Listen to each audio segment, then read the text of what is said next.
Props have to go out to Trace Adams. Won again last night. Second double your wager 2,000 star play of what has been a great football season for him in college and the NFL, as he scored with Philadelphia. Made me very happy as an Eagles fan as Trace won last night. I always say, you know, not only as an Eagles fan last night, but here as the general manager of the site, my favorite game, if I'm not on that particular side, is always the biggest play from whatever handicapper has it going at the site, and that definitely was Philadelphia, the 3-point dog, winning outright last night. Personally, last night, I had a 10-dime play on the over. I didn't think it had a chance in the world to come in last night when that game was 3-3 and then 10-3 midway through the second quarter, but it definitely pushed over, so I was happy on both fronts. Here on the video report, I took a split, losing with Carolina, but winning with UL Lafayette. So that UL Lafayette, by the way, the 6th ever 100-dime play of Eric Schrader's college football career since he joined the site way back in February of 2016. And that was also available, just like Trace Adams' play last night, at over half price off. FYI, Trace Adams tonight, normally a 1,000-star play is his top-rated selection. Tonight is raised the bar, 1,500-star winner, number 13 out of 16. It is on the Clemson-Syracuse game, and that's the game I'm going to use as my free selection, because I think the best bet actually is in baseball tonight, where I'm going for baseball winner number 20 out of 26 overall on game 1 of the ALCS. So let's talk about this Clemson-Syracuse contest, because I don't want to spend an absolute second talking about the Washington State game against California. Oh, by the way, Tommy Brunson, 75-dime winner number 8 out of 9 since he joined the site, is on that late game. He's going for his fourth straight Friday night 75-dime winner. He's 3-0 so far.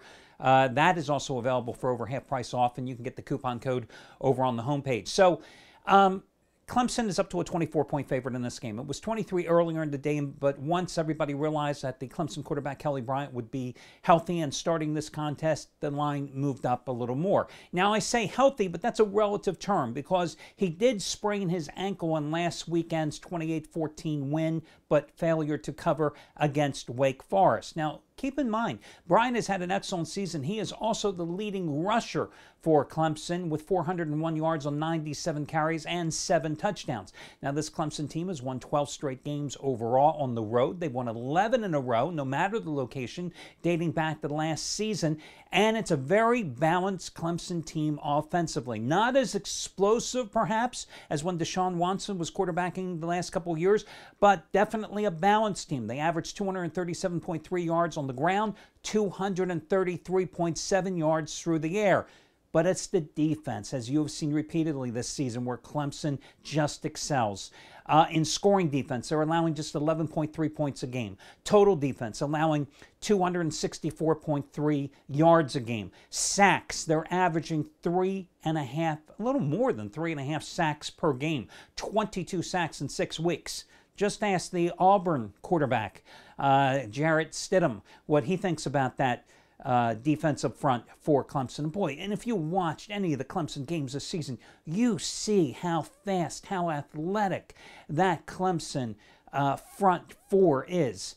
You know, they allow, the Clemson defense, the fewest yards per play of any team in Division I ball, just 3.87. And just about in every single defensive category, you're going to find Clemson in the top 10. That's the bottom line. Now, Syracuse, I have used them each of the past 3 weeks as a complimentary play, and they've delivered winners in each of those occasions. They covered in a 9-point loss at LSU. They covered in a road loss at NC State. Last week, because I told you to buy down the half point, they covered at home, laying 3. Told you to buy down the half point to 2.5, and a 3-point win in revenge in a 27-24 win at home against Pittsburgh. But remember, Pittsburgh's quarterback Max Brown got hurt in that game, so it definitely hurt the Panthers. Eric Dungy is the guy that gets the things going for the Orange with their high octane attack. You know, they like to play that fast break style. He's completing almost 65% of his passes, 9 touchdowns, 4 interceptions, but he's been sacked 14 times all season. That offensive line doesn't afford him a lot of protection. And Syracuse has absolutely no ground game. Now, you're going against the number 2 ACC pass defense, right? A Clemson defense, we already talked about how they're hard charging with their pressure, only allowing 165.5 yards a game through the air. And you know Syracuse can't run the ball. So you know Clemson's just going to sell out against the run. They don't have to worry about it. And you know those 22 sacks they have is 3rd in the nation. So if the Orange can't run the ball, they're only averaging 3.65 yards a carry, right? And Clemson only gives up 2.82 yards per carry to opposing backs this season through 6 games. Why do we think Syracuse is going to be able to move the ball? I just don't see it happening. Remember, last year Syracuse entered the game against Clemson with a little momentum. They had beaten Boston College. They had beaten Virginia Tech. They went into Death Valley, and what happened? They lost 54-0. Now, of course, they're playing at home this year. I don't expect a blowout of that magnitude. But this is a Syracuse secondary that's allowed 21 passes of at least 20 yards or more so far this season. This is a Syracuse secondary that's allowed at least 6 passes of 40 yards or more this season. In other words, this is a Syracuse defense, especially pass-wise, is vulnerable. And this is a Syracuse team that at home, they beat Central Connecticut State. They beat Central Michigan. They beat Pittsburgh. I'm saying to you, big deal. This is a Syracuse team at home that lost to Middle Tennessee State.